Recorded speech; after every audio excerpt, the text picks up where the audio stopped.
Hey, it's your buddy Peace and Harmony with you here today.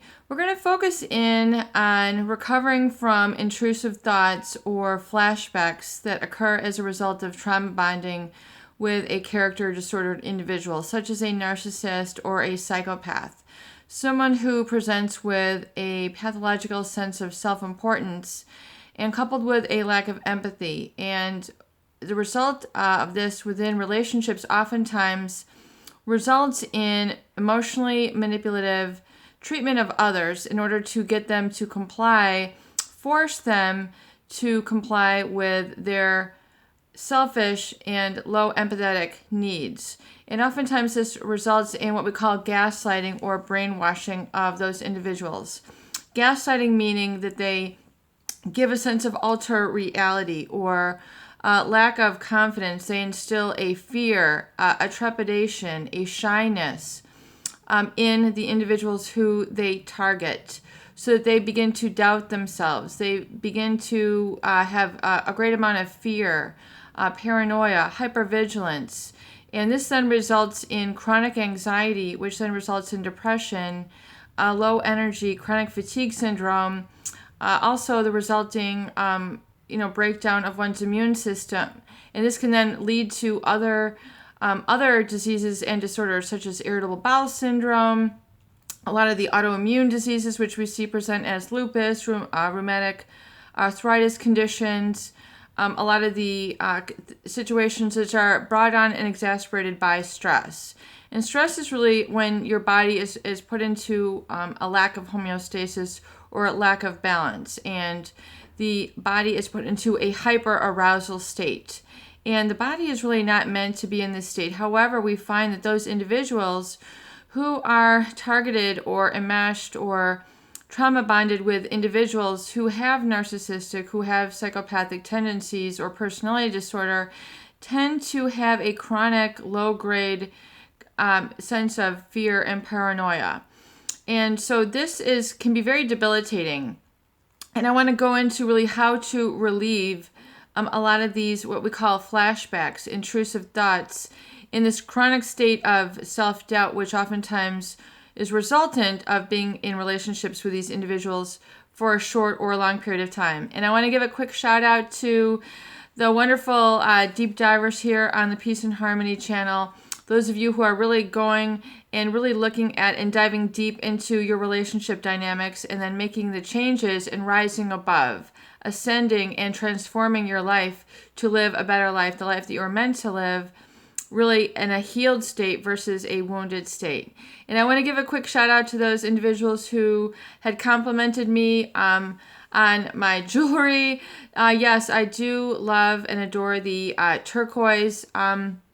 These are a pure turquoise based out of the Navajo workmanship. Those are the Native Americans which resided in the southwest of the United States.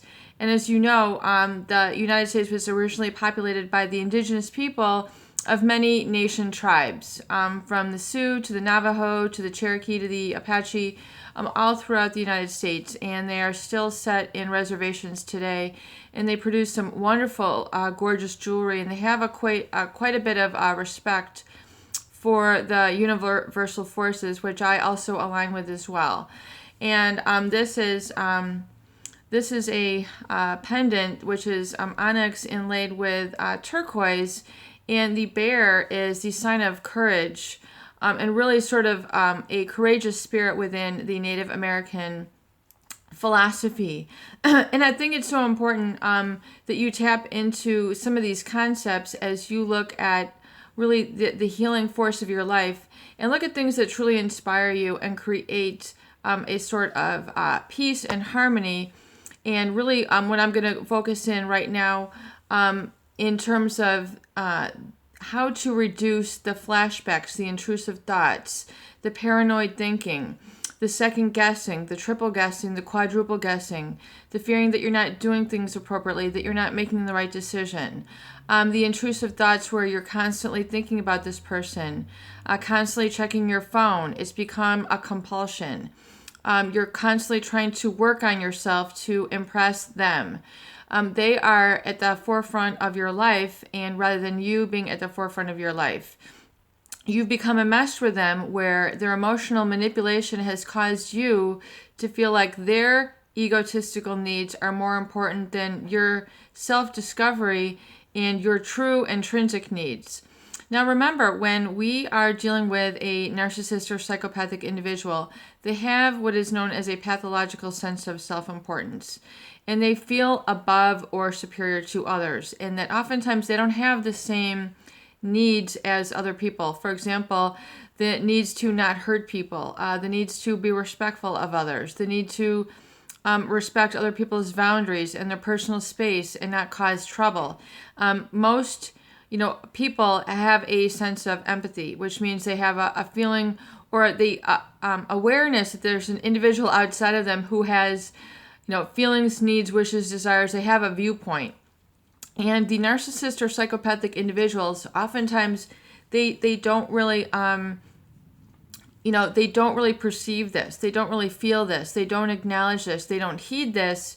They don't feel it is important. So they tend to minimize or downplay or negatively validate, or what we call negatively invalidate your needs. So they tend to say that's not important, that isn't real, that isn't right, you don't feel this way, you should not feel this way. So this creates a sense of gaslighting and brainwashing. The gaslighting is when you feel like in a constant state of self-doubt. It feels like you're in out of control. You're basically letting fear dominate you. This individual is now dominating you. Their perceptions, their negative projection onto you, and what we call negative validating. In other words, trying to tell you that your viewpoints don't matter. They don't listen to you. They don't give you credibility. They don't give you the floor. They don't give you personal space. They tend to give you looks. You've heard of looks that kill. Looks that wound. They tend to be very critical, and that's to keep you in a subservient state. Very much like a puppet and a puppeteer, the way that they control the arms and legs of the individual. Very much, the narcissist or psychopathic people are very controlling and emotionally manipulative. So meaning that they are trying to overwhelm and dominate you emotionally, psychologically, and oftentimes physically.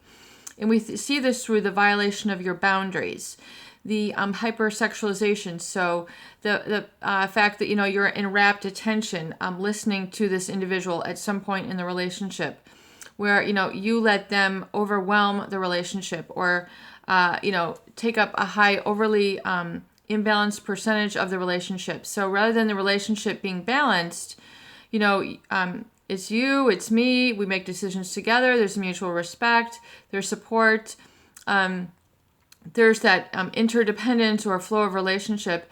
When you're in a relationship with a narcissist, they're seeking to imbalance the relationship. It's got to be all about them. So, the 80-20 rule, Pareto's law, it's going to be, 80% them, 20% you. 90% them, 10% you. And those percentages usually will get worse with time. And so you feel unacknowledged, you feel unheard, you feel negatively invalidated or invalidated in general. So this can create what we call a feeling of gaslighting, especially with the psychopathic individual. They don't have an emotional connection to words, images, the way that others do as well. There's inactivity in their amygdala, their limbic brain, which just does not give them the same emotional connection to things. They don't really perceive what we call abstract values of things. So as you might see the Statue of Liberty in the United States and see that it represents freedom, it represents opportunity, it represents welcome, and the impouring of people from other lands to go and follow the American dream. And this is based in New York. So as the Statue of Liberty, which was a gift of France to the United States in I believe it was the 1800s. So this is a symbol, and this is what we, oftentimes what we call there's abstract knowledge tied to this. Now, particularly the psychopathic individual does not have that same mental capacity to feel oftentimes these abstract values. So they might see that it's really just a statue. They just see a lady there holding a flame. It doesn't really represent the larger abstract, what we call the abstract values. Or you might see the flag of your nation, and it might mean certain things to you. So this is what we call abstract representation, and the psychopath does not have that same emotional connection. And in fact, studies have been done to not only test the brain activity, but also the emotional connection that they have to words or scenes that they see. And they've been hooked up to monitors to evaluate their heart rate, their eye movement, and it's been shown that when a psychopathic individual is viewing something like a rape, they don't really have an elevated state of concern or empathy. They might just observe it the same way, you might observe a rock being thrown on the ground. They don't have any emotional connection or empathy or feel for that person who is being hurt. They don't have the capacity. Now, they will have a cognitive empathy where they'll maybe make a facial expression that would react to it because they tend to mimic others and study others. So when you are around these individuals, they tend to use this capacity to observe and suss out and then mimic the relationship, or mimic what you would want in the relationship, or mimic what you would want to hear, feel, do, be, have. So it's a very deliberate, calculative manipulation that they take people on in terms of that relationship. And so exposing these individuals oftentimes, because they've broken people down, they've worn you down, they have really gotten into your mind and gotten the constantly thinking about them. See, that's what they strive for, so that you're constantly thinking about them. You are distracted. You are sabotaged. You are defiled. You are violated. You are sexually imposed upon. Your boundaries are violated. You have no sense of self-control. It's really that person is now controlling and directing your life. And that can create this gaslighting and these repetitive thoughts, this anxiety, these dreams where you feel like you're dreaming about them. And this is really because the mind becomes hyper-aroused in a state of fight or flight. And so this is essentially a fear state. It is a anxiety, terror state. So the number one thing you need to do is to learn to relax and to calm down, and to cognitively, intellectually understand that this is how that person will control and manipulate you, which is through fear, which is through the fear that they are more important than you, that they know more than you, that they dominate and control you, and that they are responsible for your happiness, that they are responsible for your well-being, that they are responsible for your future. And oftentimes they will then, paint a picture where they're in your life in this way, and you're going to always go on these vacations or have a house or whatever it is, the false promises that they have made. So then they have what I call basically fatten the goose. So they have now laid down the tracks for you to fulfill those objectives, those goals. And so you then begin behaving in a way to then satisfy that. You begin changing your routine. You begin changing your schedule. You begin not sleeping. You begin going to the club. You begin listening to this music. You're making these life changes based on this person and not independently. So this person basically now becomes the center focal point of your life versus you being the center focal of your life. And so what we call the locus of control is now outside of you versus inside of you. And this is not how life is meant to be lived. This is not how you are meant to have relationships. Yes, there's an interdependence where someone is nurturing, supporting, and you have a mutuality and what we call a homeostasis or balance. And really when this person has your best interest in mind, then your life is going to function. But when someone is out to destroy you, out to hurt you, out to control you, out to manipulate you, and out to cause you harm, emotional fear, this is, not in your best interest, obviously. So you need to realize that this fear is instilled in you at the hands of this manipulative individual, and to release the fear. And when I say release the fear, I literally mean let it go, drop it. If you have been, because fear is something you hold on to. And if you were to hold on to this little picture, for just a moment, this would not be a lot of tension. You can hold on to this for maybe 2 minutes, 3 minutes, and eventually, your arm might feel a little bit of fatigue. But if you have to hold on to this for 8 hours, 12 hours, 3 weeks, 4 weeks, 2 months, 3 years, your arm is going to get tired. And there might be people who can fatigue, for hours on end, there's people who achieve like these mind over matter where they might stand in a yoga position for like 6 months. These are considered holy people. But, when you are holding on to something, you're literally holding on with your mind, you're literally holding on with your spirit, and you're literally holding on with your body. And when we talk about holding on with your mind, it's because your mind is repetitively thinking about them, so you're holding on to it. Your body is physically holding on to it. So if you're holding on to fear, your body will clench up, your muscles will begin to flex and flinch and hold on. And then this will create a lot of the muscle spasms. And this will then in turn, create a lot of more, it's a whole loop, which creates a fear response and basically a self-validating situation where you're feeling tense and then you're thinking tense, you're feeling tense, you're thinking tense.